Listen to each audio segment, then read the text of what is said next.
Do you have those people in life that appeal to the worst in you and not the best in you? And whenever they connect with you, they bring you down to where you were before? Who do you allow to be in your ear? What kind of relationships are you developing? Are they an asset to you or they are a liability? Do they elevate your spirits or do they tear you down? You get two types of people, nourishing people and toxic people. Nourishing people, they bring the best out of you. They encourage you, they inspire you, they hold you accountable. Toxic people, they're critical people, always telling you what you can't do. They're always measuring your possibilities based upon their failures. They don't know what's possible for you. My mother said, never let anybody tell you what you can't do, son, especially if they haven't done it. So as you begin to look at yourself, begin to identify the relationships that you communicate with most and say, hey, is this relationship helpful to me? Some of you have been giving security clearance to things and people that have no business getting near your heart.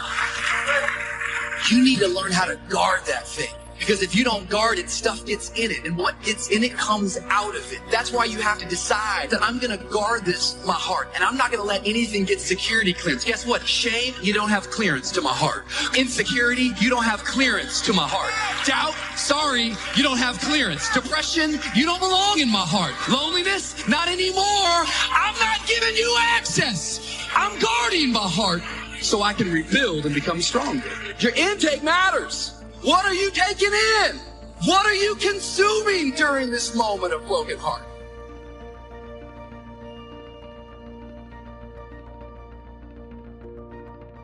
You need to learn to think, because thinking makes you act effectively in the world. Thinking makes you win the battles you undertake, and those could be battles for good things. If you can think and speak and write, you are absolutely deadly. Nothing can get in your way.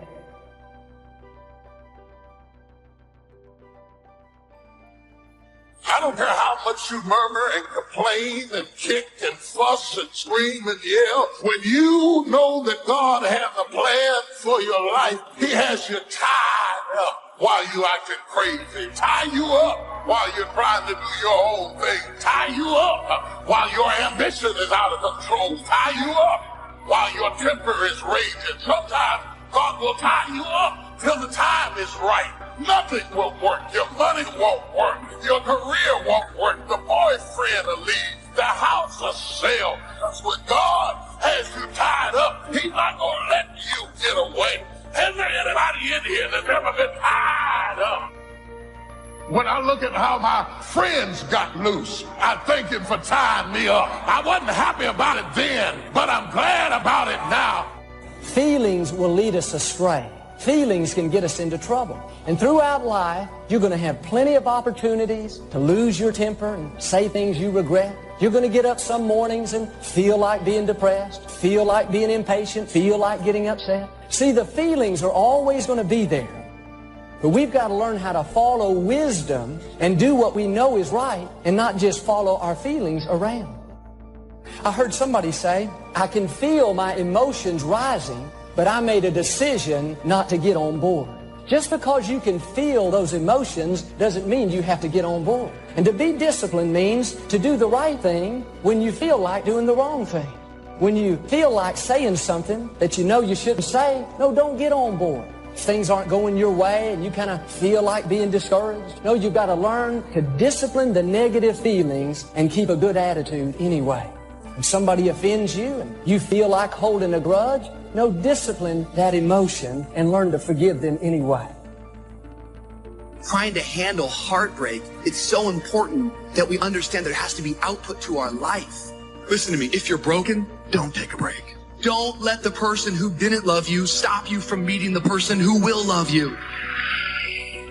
See, what the enemy wants to do is the enemy wants to isolate you. And the enemy wants you to find some valley, and he wants you to camp out in that valley and say, nobody understands me, and nobody knows how bad my heart is broken, and nobody gets me, and because nobody gets me, I'm going to go and do this thing all on my own. But I have come to remind you that that is a lie from the pit of hell. That is simply a reaction. And if you're ever going to rebuild, it's going to require to share with one another and walk through it together. I'm going to make it. It's possible.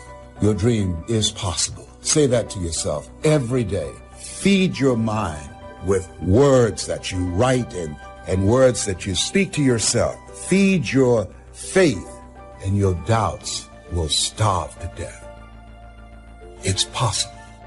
It's possible. Even when you have no evidence to point to, say to yourself, it's possible. There's nothing as powerful as a made-up mind. It's a struggle sometimes to do that, especially when you have people around you telling you that it's not possible. And they're constantly pointing out your failures of the past, constantly reminding you of all of the things that you don't have going for you. Pain of discipline weighs ounces, but the pain of regret weighs tons. And if we live a lazy, undisciplined life, and we just give in to our feelings, and we act on these emotional impulses, we're going to make very poor choices that we regret later on. We would be much better off to just discipline ourselves right now, so that later on, we don't have to carry that heavy load of regret. I mean, how many times have we acted on our emotions and said something that we know we shouldn't say, and later on, it ends up hurting us in that relationship? How many people today act on their emotions and they get involved in a relationship outside of their marriage, and later on, it ends up tearing the whole family apart? Friends, the pain of discipline is minuscule compared to the pain of regret. How many marriages have ended because of social media? Your grandparents that's been married for 30, 40, 50 years did not have social media to contribute to the dysfunction of their marriage. We are growing up in a technology age where communicating and social networking has went to a whole nother stratosphere. So technically, it's became even more challenging to be in a functioning, healthy marriage or relationship. How easy is it to get up in the morning when you know you're not doing all that it takes? It's not very easy at all. You can just lay there awake thinking, oh, what's a few more minutes in bed? It won't matter much anyway. Wrong. It does matter. It will matter. Now, how easy is it to get up in the morning when you're pouring it on, doing the best you can, anxious to get going, make progress toward your dreams? It's a whole different story.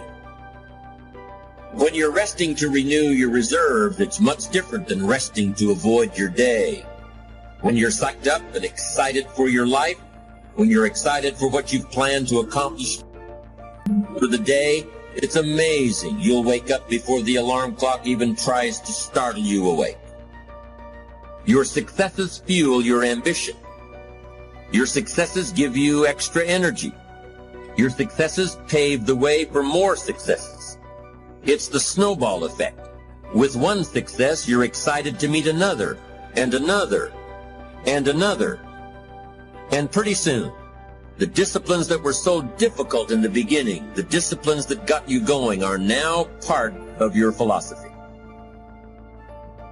How do you know when you're successful? Do you have to be a millionaire? No. All we ask of you is that you earn all you possibly can.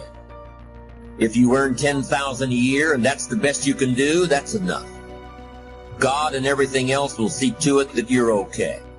The key is to just do the best you can. If it's $10,000 a year, wonderful. If it's $100,000 a year, wonderful. If it's $1 million a year, wonderful. It doesn't matter $10,000 a year or $1 million a year. It doesn't matter as long as you've done the best you possibly can. Earn the most you possibly can. Be the most you possibly can. And here's why. The essence of life is growth. The essence of life is growth, to do the best you can. And here's what's interesting. Humans are the only life form that will do less than they possibly can. Humans are the only life form that will settle for less. Every other life form except human beings strive to its maximum capacity. How tall will a tree grow? Approximately. As tall as it possibly can. You never heard of a tree growing half as high as it could. No, trees don't grow half. Trees send their roots down as deep as possible, stretch their limbs up as high as possible, produce every leaf possible and every fruit possible. As a matter of fact, you never heard of a human physically growing half. We keep growing until we're done. Now that's a part of life we can't control. Find out who you're associating with. If those people add something to you, if they give you something in return, or is it all just a give and take, meaning like they just take and then you give? That's a bad relationship, man. Get the negative energy out of life. These people that you're around, they're always complaining and everything else. They're taking part of your soul. You only have so much to give every single day. Why waste it on that, guys? You gotta love yourself in order to love somebody else, guys. You gotta be whole and happy with who you are if you can never help somebody else out. People say, oh, it's selfish to just care about yourself. Well, if you need some fixing and reworking, it's not selfish, because you get yourself better and then be able to really lend a hand in an honest way to somebody to really help them out. I want you to ask yourself, do I love myself enough to give myself permission to go after what I want? Like, do I love myself enough to exercise this weekend? Do I love myself enough to study that extra hour? Because when you can start saying yes to loving yourself, you start to realize just how far you're able to go. And I wish people knew that the ability to succeed, it's all inside of you. It's never been hidden. It's just you love yourself enough to let it out. The best version of yourself is so beautiful and so amazing. And yes, people may not accept you all the time and they may hurt you, but I don't want you to keep that in, because you were meant to be a certain type of person, and there's somebody out there in this world who needs to see you for who you are. The growing of our minds, the expansion of our minds, that we can control. And that's what tends to get away from us. All life forms inherently strive to their max except human beings. Now, why wouldn't human beings strive to their maximum possibility? Here's why. Because we've been given the dignity of choice. It makes us different than alligators and trees and birds. The dignity of choice makes us different than all other life forms. And here's the choice: to become part of what we could be, enough to get by, or to become all that we can be. My best advice for you is to choose the all. Earn all you can, make all the friends you can, read as many books as you can, develop as many skills as you can, see as much as possible, do as much as possible, make as much fortune as possible, give as much of it away as possible. The max. There's no life like it. I'm telling you, once I got on track, I've never looked back. Pick up the challenge. Go for it. Take the best of the two easies. Take the route of it's easy to get ahead. It's easy to do all you can. It's easy to succeed. It's easy to have financial freedom. The more you do, the more you get. So the two primary benefits of positive reinforcement are, number one, to build good habits, and number two, to create more energy to fuel your ambitions, your desires, your achievements. How can you isolate what's working for you and what isn't? How can you make sure that you are reinforcing your positive disciplines? Well, if it isn't apparent, easy to see right away, if what you're doing is happening in such small increments that you're not sure if you're on track, then you need to be writing it down. You need to keep a journal anyway. But if you really aren't sure that what you're doing is making measurable progress, you need to keep a written record. You need to write down everything that may be relevant in your day. What you did, who you saw, what you felt, how it may or may not affect you now and in the future. The best way to track your activities of the day is to write them down. The best way to track your activities of the week is to write them down. The best way to analyze your progress through the year is to have written it down. Why? So you can look back on it. Because by keeping a written record of your life, you will be more accountable.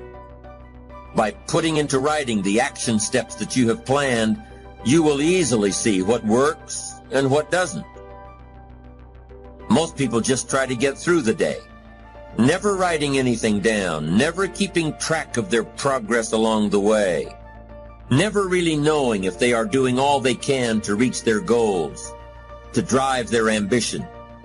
But gifted people learn to get from the day. They don't let a day end without picking up some valuable experience, some emotional content, some idea that may positively affect their future. To get the most from a day, to learn the most from a day, you need to be able to reflect on the day. And how can you reflect on a day unless you record it in history?